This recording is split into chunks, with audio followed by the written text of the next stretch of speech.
anisan'ny nijerena tao koa sy nydinihina tao ilay resaka fampandrosoana eny anivon'ny vokotany. Tamin'izany no nahitana fa ilaina ary maika dia maika tokoa ny ilana mahazo ny isan'ny mponina marina eny anivon'ny vokotany. Tsapantsika tsara fa mitombo dia mitombo ny fiakarana avy any ambanivohitra mamonjy ny renivohitra, satria ny renivohitra sisa no ohatra ny toerana entina hialana amin'ny fahantrana, entina hananana asa sy ahitana fivelomana.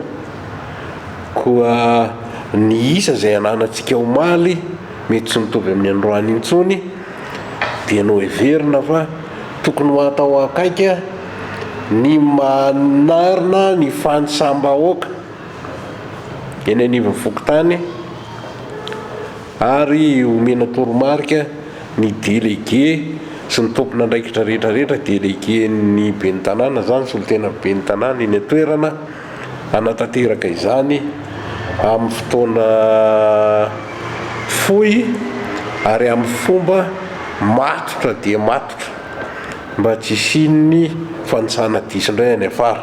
Ny zavatra lehibe tena nisian-dinika moa dia ny paikady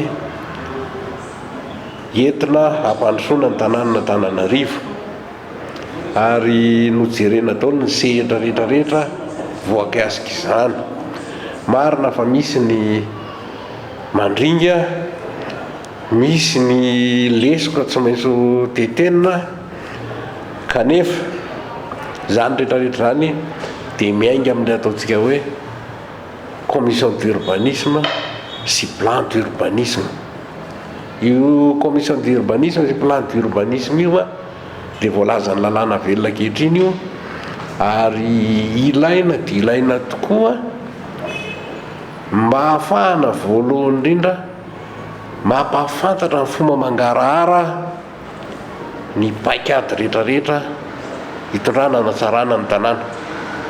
Efa misy ohatra amin'izay fa omena lanja bebe koa, ary heverina fa avy amin'io no ahafahantsika mametra an'izao fahatsapana fa mitombo dia mitombo mpivarotra eto amin'ny tanànan'Antananarivo izao.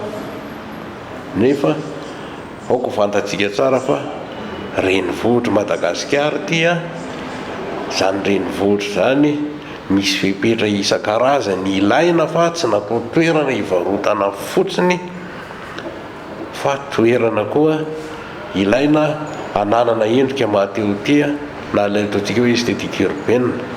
Ka raha tsy mamatotra tsara ary mazava tsara ny fanarahana sy ny fepetra mikasika izany dia mety ho tonga amin'ilay tanjona ngezabe tsika dia Antananarivo mahatea honina.